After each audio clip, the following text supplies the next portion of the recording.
नमस्कार, जोहार। आप देख रहे हैं firstpeople.in, जहां हम आदिवासी समुदायों की अनसुनी कहानियों, संघर्षों और उपलब्धियों पर बात करते हैं। मैं हूं आपका होस्ट विजय उरांव और आज हम बात करेंगे आदिवासी मानसिकता की, यानी ट्राइबल माइंडसेट की। आखिर ये है क्या? लोग इसके खिलाफ क्यों हैं? और मुख्य धारा के लोग इसे कैसे देखते हैं? आज की चर्चा में हम इन सवालों के जवाब ढूंढेंगे। तो चलिए शुरुआत करते हैं।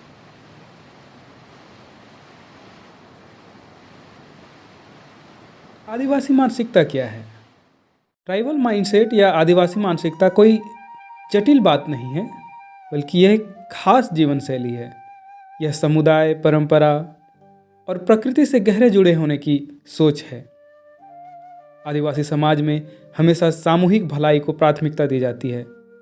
निर्णय सब मिलकर लेते हैं, चाहे वह खेती से जुड़ा हो, सांस्कृतिक रिवाज हो या विवाद सुलझाने का मामला। प्रकृति उनके जीवन का हिस्सा है। जमीन उनके लिए सिर्फ संपत्ति नहीं, बल्कि माँ समान है, जिसे वे अगली पीढ़ी के लिए बचा कर रखना चाहते हैं। लेकिन यही सोच मुख्यधारा के समाज को परेशान करती है। जिस चीज को वे विकास कहते हैं, आदिवासी उसे विनाश मानते हैं। कारखाने, खनन और शहरीकरण उनके लिए अस्तित्व पर संकट है, ना कि प्रगति। लोग इसके खिलाफ क्यों हैं? साफ कहे तो आदिवासी मानसिकता के खिलाफ विरोध का कारण है शोषण और पूर्वाग्रह। आदिवासी इलाकों में जमीन के नीचे छिपे हैं खनिज, कोयला और लकड़ी जैसे बेशकीमती संसाधन। जब आदिवासी लोग अपनी जमीन बचाने के लिए विरोध करते हैं, तो उन्हें विकास विरोधी कहा जाता है। लेकिन यह केवल जमीन की बात नहीं है। आदिवासी जीवन शैली उच्च सोच को चुनौती देती है, जिस पर आधुनिक समाज टिका है।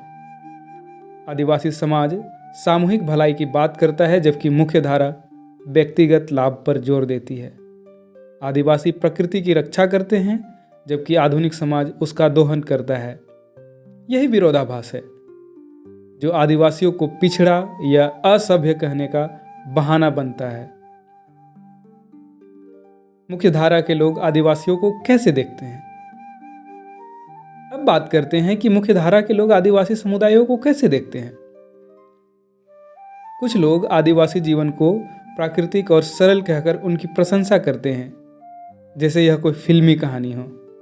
कुछ लोग उन्हें अज्ञानी और सुधार की जरूरत वाले मानते हैं। पर असली दिक्कत तब आती है जब लोग आदिवासियों की हकीकत को नकारते हैं। जब आदिवासी लोग खनन परियोजनाओं का विरोध करते हैं, तो उन्हें राष्ट्र विरोधी करार दे दिया जाता है। साथ ही आदिवासियों को लेकर कई नकारात्मक धारणाएं बनाई गई हैं। उन्हें आलसी, शराबी या आधुनिकता से अनजान बताया जाता है। यह सब इसलिए किया जाता है ताकि उनके अधिकारों की अनदेखी करना आसान हो जाए। एक कहानी सुनाता हूँ। झारखंड में संथाली जनजाति यानी कि संथाल जनजाति ने अंग्रेजों के खिलाफ संथाल विद्रोह किया था। वह सिर्फ जमीन की लड़ाई नहीं थी, बल्कि अपनी पहचान और सम्मान की रक्षा के लिए संघर्ष था। आज भी वह संघर्ष जारी है। बस फर्क इतना है कि अब लड़ाई खनन कंपनियों और सरकारों के खिलाफ है। I feel so powerful coming here because this is the first space that has actually allowed me to speak.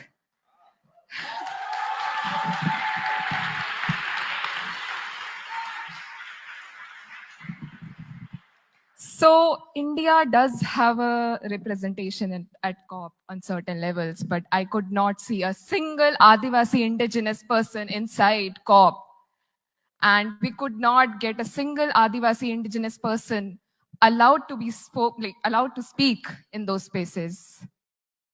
And I would have started, speaking by saying sorry, but I realized that I have been saying sorry for so long for taking up all the space that I really, really deserve. In India, the Adivasi community is not recognized as indigenous, even though India does, acknowledge the UN Declaration for Indigenous Rights. We are not acknowledged as indigenous because they say that everyone who lives in India is indigenous. And that is how they marginalize us. That is how they assimilate us into the mainstream society. And that is one of the reasons there is a cultural genocide that is going in India and nobody knows about it. The other issue that I wanted to talk about is of residential schools in India. We know about the residential schools in Canada, but nobody knows about the residential schools in India that are taking place right now as we speak. And these schools are not just, not just being supported by the radical or the main majority religious groups. They are also funded by the mining companies like Vedanta.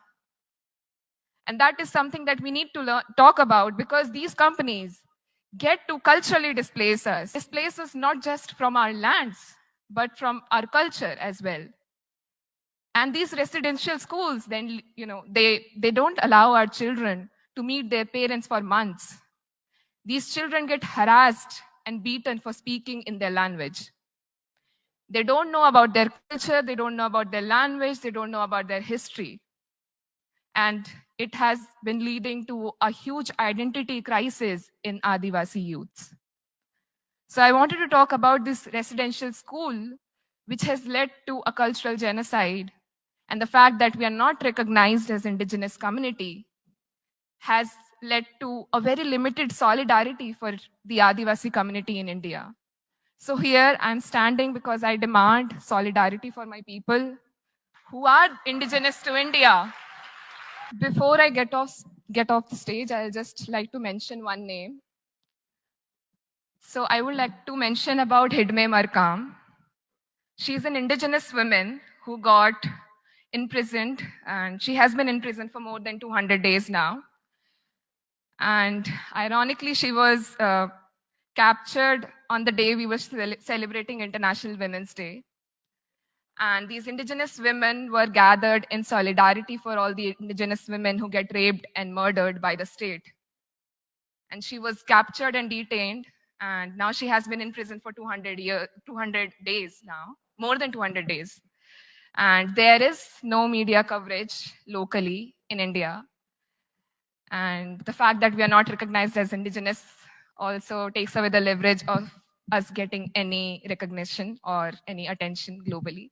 So this is my cry, for her to be recognized and seen as a political prisoner, and, to get some attention and pressure. The fact that she needs to be out there because she has been fighting so long for all against the iron ore mine that has been going on, and against the criminalization and branding of Adivasi youths, forcefully being imprisoned. Hidme Markam. Presente, presente. Hidme Markam. हाल ही में मैंने एक गांव का दौरा किया था जहां लोग अपनी ज़मीन बचाने के लिए कोयला खनन परियोजना का विरोध कर रहे थे। एक बुजुर्ग ने मुझसे कहा, हमें पैसा नहीं चाहिए, हमें तुम्हारे कारखानों में नौकरी नहीं चाहिए, यह ज़मीन हमारी माँ है, हम इसे कैसे बेच सकते हैं। ये सोचिए, पूरा देश जब जीडीपी और औद्योगिकरण की बात कर रहा है, ये लोग अपनी ज़िंदगी के लिए लड़ रहे हैं। अब आगे का रास्ता क्या है? मुख्य धारा को आदिवासी मानसिकता से डर क्यों लगता है, यानी कि ट्राइबल माइंडसेट से डर क्यों लगता है? क्योंकि यह उनके लालच और शोषण के मॉडल को चुनौती देती है। लेकिन सच तो यह है कि अगर हमने आदिवासी सोच से नहीं सीखा तो हम बड़ी तबाही की ओर बढ़ रहे हैं। जलवायु परिवर्तन, वनों की कटाई और असमानता उसी विकास का नतीजा है जिसे हम पूजते हैं। ज़रूरत है आदिवासी स्वायत्तता, संस्कृति और ज्ञान का सम्मान करने की, और यह तभी संभव है जब हम उनके विचारों को सुने और समझें। आज के एपिसोड में बस इतना ही। मुझे उम्मीद है कि इस चर्चा ने आपको आदिवासी मानसिकता और इसके संघर्षों को समझने में मदद की होगी। अगर आप आदिवासी समुदाय से हैं तो याद रखें, आप इस लड़ाई में अकेले नहीं हैं। और अगर आप मुख्य धारा से हैं तो खुद से पूछिए, क्या आप उन धारणाओं को छोड़ने के लिए तैयार हैं जो आपको सिखाई गई है? सुनने के लिए धन्यवाद। अगर यह एपिसोड आपको पसंद आया हो तो इसे अपने दोस्तों के साथ साझा करें। अगली बार फिर मिलते हैं, तब तक के लिए मैं विजय उरांव विदा लेता हूँ।